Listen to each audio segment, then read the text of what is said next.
Di abad ke-13, ketika dunia masih diselimuti rahasia dan lautan menjadi batas antara keberanian dan ketakutan, lahirlah seorang pemuda yang kelak akan menembus cakrawala sejarah, Marco Polo. Jejak di pelabuhan Venesia. Suara ombak memecah dermaga Venesia. Kapal-kapal dagang dari berbagai penjuru datang dan pergi, membawa rempah, sutra, dan cerita dari negeri-negeri yang bahkan belum tercatat di peta. Di antara hiruk-pikuk pelaut dan pedagang itu, seorang pemuda berusia 17 tahun berdiri di tepi dermaga, matanya penuh rasa ingin tahu. Dialah Marco Polo, anak seorang saudagar yang lebih sering berlayar daripada tinggal di rumah. Ayahnya, Niccolo Polo, dan pamannya Maffeo baru saja kembali dari perjalanan panjang ke negeri asing bernama Kathai, yang kelak dikenal sebagai Tiongkok. Mereka membawa kisah menakjubkan tentang seorang penguasa besar bernama Kubilai Han, cucu dari Genghis Han. Cerita itu membakar imajinasi Marco, membuatnya gelisah ingin melihat dunia di luar Venesia yang indah namun sempit. Suatu malam, di bawah cahaya lilin, Niccolo menatap anaknya dan berkata, "Marco, dunia ini luas, dan hanya mereka yang berani meninggalkan pantai yang akan tahu di mana ujungnya." Kata-kata itu menjadi awal segalanya. Tahun 1271, keluarga Polo bersiap memulai perjalanan panjang menuju timur. Tak ada yang tahu berapa lama atau apakah mereka akan kembali. Mereka membawa hadiah untuk Kubilai Han dan surat dari Paus, tanda bahwa Eropa ingin membuka hubungan dengan kekaisaran besar di timur. Kapal mereka meninggalkan Venesia di pagi yang berkabut. Marco berdiri di dek, menatap menara-menara kota yang perlahan menghilang di balik kabut Laut Adriatik. Di dadanya ada debar campuran antara takut dan bersemangat. Ia tidak tahu bahwa perjalanan ini akan mengubah hidupnya dan sejarah dunia. Di bawah langit biru yang luas, pemuda itu berjanji dalam hati, "Aku akan melihat dunia dan membawanya pulang dalam kata-kata." Menembus Laut Hitam dan padang tak berujung. Setelah meninggalkan Venesia, kapal keluarga Polo melaju melewati Laut Adriatik dan menuju Konstantinopel, pusat dunia pada masa itu.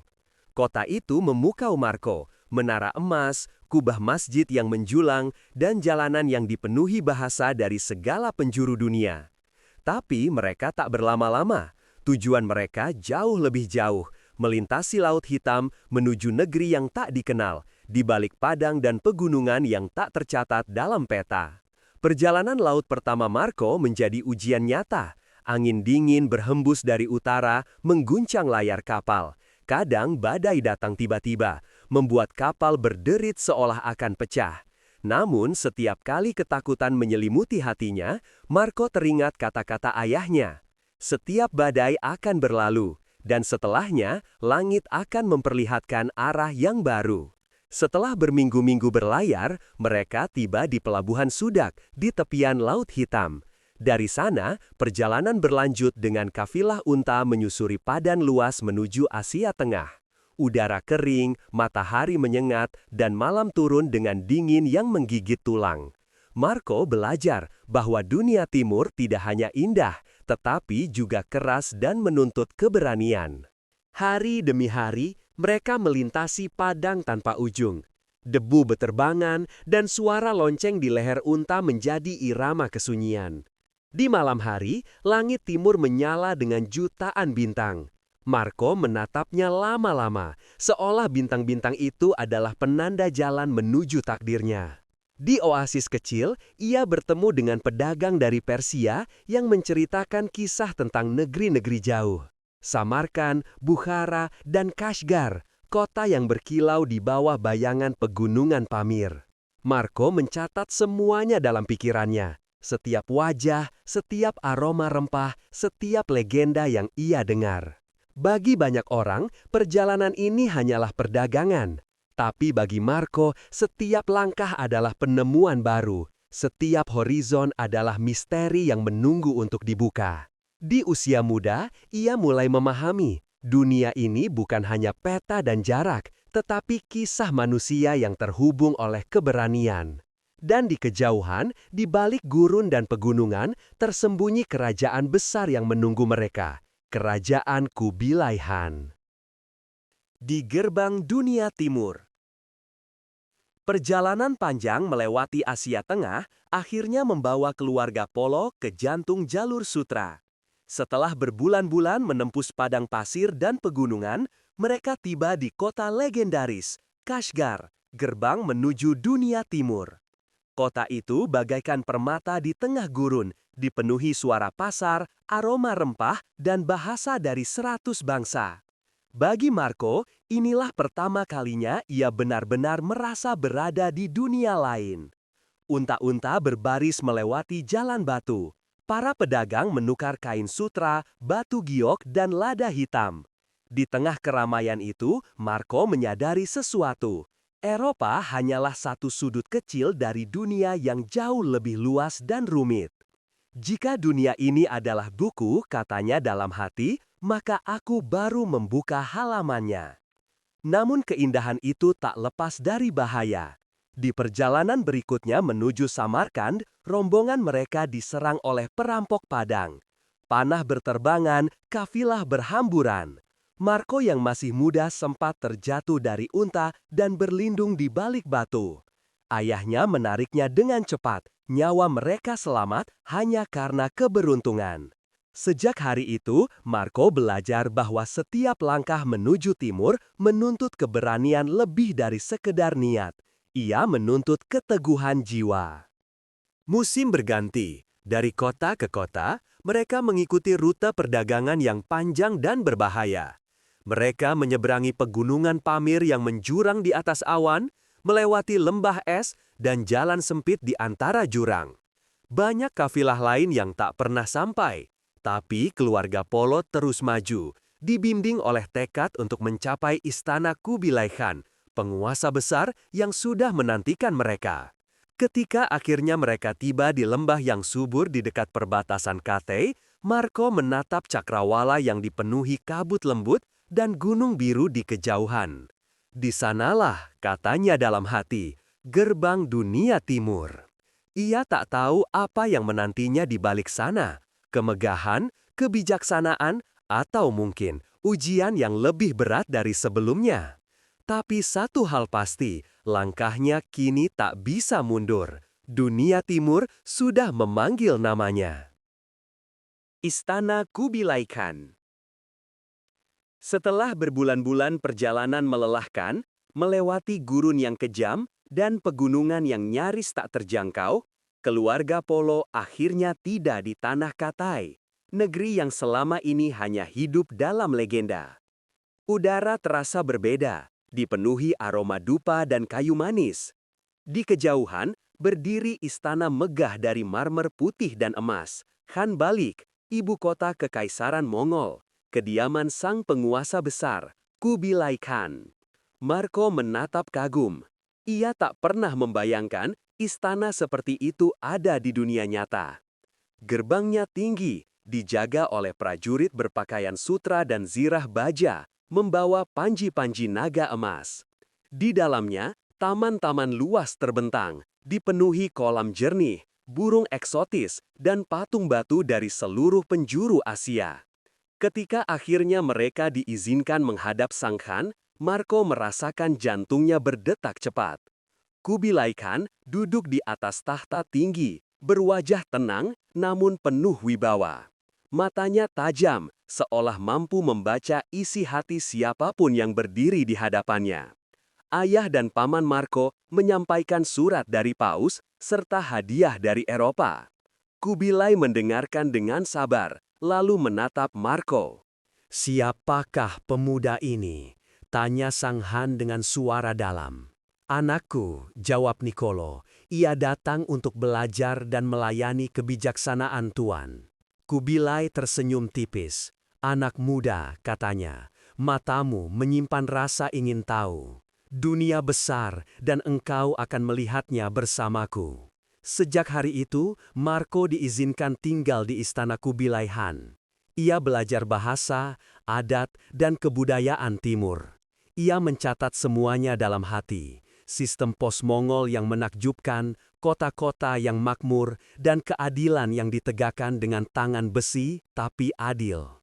Kubilai Han sering memanggilnya untuk mendengarkan kisah tentang dunia barat, tentang Roma, Venesia, dan laut yang membatasi Eropa. Hari-hari di istana berubah menjadi pelajaran kehidupan. Marco menyadari bahwa kekuasaan sejati bukan hanya pada pedang, tapi juga pada pengetahuan dan kebijaksanaan. Ia mulai mencintai negeri itu dengan segala keajaiban dan misterinya. Di malam hari, saat lampion menyala di atas taman istana, Marco berdiri di balkon batu, menatap bintang-bintang di langit timur. "Aku datang dari Venesia," bisiknya pelan.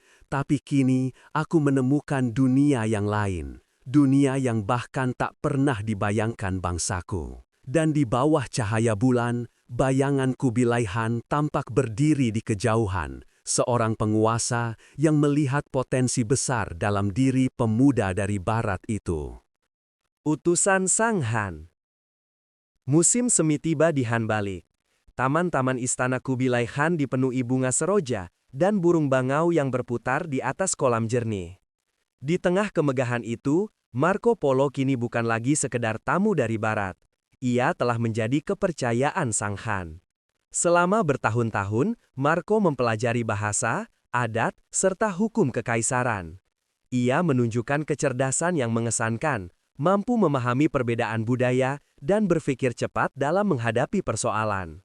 Kubilai Han, yang terkenal bijak dalam menilai manusia, mulai mempersayainya untuk menjalankan tugas penting. "Marco," ujar Sang Han pada suatu pagi, "aku ingin kau melihat dengan matamu sendiri negeri-negeri yang berada di bawah panjiku. Kembalilah dan ceritakan apa yang kulihat melalui matamu." Begitulah, Marco memulai peran barunya, utusan kekaisaran Mongol. Ia mengembara ke selatan, menuju Yunan, ke barat, menuju Tibet, bahkan hingga ke perbatasan Burma dan India. Ia melewati hutan bambu, gunung bersalju, dan sungai yang mengalir bagaikan naga raksasa di antara lembah. Di setiap tempat, Marco mencatat semuanya dengan teliti. Kebiasaan rakyat, cara mereka berdagang, makanan, pakaian, dan bahkan keyakinan mereka. Ia menulis tentang batu bara yang disebut batu api hitam yang bisa menyala tanpa kayu, sesuatu yang belum pernah dilihat orang Eropa. Ia mengamati jembatan megah di Hanzhou, sawah bertingkat di Yunan, dan kota pelabuhan yang ramai oleh kapal dari seluruh Asia. Namun, di balik semua itu, ia juga melihat sisi lain dari kekuasaan. Pajak yang berat, kerja paksa, dan peperangan yang tak pernah benar-benar berhenti. Dunia timur yang megah ternyata juga menyimpan penderitaan dan perjuangan. Dan Marco, yang datang dengan mata seorang pengagum, mulai melihat kenyataan dengan hati seorang pengamat. Ketika kembali ke istana, Kubilai Han mendengarkan setiap laporannya dengan penuh perhatian. Sang penguasa besar tampak bangga pada pemuda Venesia itu. "Engkau melihat dengan mata yang jujur," katanya. "Itulah sebabnya aku mempercayaimu." Malam itu, saat Marco berjalan di taman istana di bawah cahaya bulan, ia menyadari sesuatu. Perjalanannya bukan hanya tentang penemuan negeri asing, tetapi juga tentang menemukan dirinya sendiri. Dunia timur telah membuka pikirannya dan mengubah hatinya selamanya. Kembali ke barat. 24 tahun berlalu sejak Marco Polo meninggalkan Venesia. Ia telah menjelajahi ribuan mil tanah Asia, menyaksikan kemegahan yang tak pernah dibayangkan bangsanya. Kota-kota emas di Cathay, ladang teh di selatan, dan laut yang tak berujung di timur. Namun, waktu terus berjalan, dan kerinduan akan tanah kelahiran tak bisa disembunyikan. Kubilai Khan, yang kini menua, merasa kehilangan banyak sahabatnya. Meski berat, ia mengizinkan keluarga Polo pulang ke barat. "Kau datang dari jauh untuk memahami dunia," kata Sang Han. "Kini kembalilah dan biarkan dunia memahami dirimu." Dengan izin itu, Marco bersama ayah dan pamannya memulai perjalanan pulang. Mereka membawa surat dan hadiah dari Sang Han untuk Paus. Jalur pulang tak kalah berbahaya, melewati laut berombak, badai, dan penyakit. Dari ratusan orang dalam rombongan, hanya segelintir yang sampai ke tujuan. Tapi takdir masih berpihak pada mereka. Ketika akhirnya mereka menjejakkan kaki di Venesia, semua terasa asing. Kota yang dulu mereka tinggalkan telah berubah. Banyak yang mengira mereka telah lama mati. Namun yang lebih mengejutkan, ketika Marco menceritakan kisahnya tentang istana Kubilai Khan, orang-orang tak percaya. Bagaimana mungkin ada kerajaan sebesar itu? Bagaimana mungkin ada uang kertas, jembatan batu raksasa, atau kota dengan 1 juta penduduk? Marco tersenyum. Ia tak berdebat. Ia hanya menulis semuanya dalam sebuah buku saat ditahan dalam perang antara Venesia dan Genoa. Buku itu kelak dikenal sebagai The Travels of Marco Polo, catatan yang membuka mata dunia barat tentang peradaban timur dan menginspirasi penjelajah besar setelahnya, termasuk Christopher Columbus. Di masa tuanya, Marco hanya berkata pelan kepada seorang teman, "Aku tak menceritakan separuh dari apa yang kulihat." Demikian akhir dari kisah Marco Polo, pemuda dari Venesia yang menemukan dunia timur. Sebuah perjalanan yang bukan hanya menaklukkan jarak, tapi juga batas pikiran manusia. Jika kamu suka kisah penuh makna dan sejarah seperti ini, jangan lupa like, subscribe, dan nyalakan loncengnya, agar tidak ketinggalan episode legendaris berikutnya. Sampai jumpa di kisah selanjutnya. Salam Jejak Sang Legenda.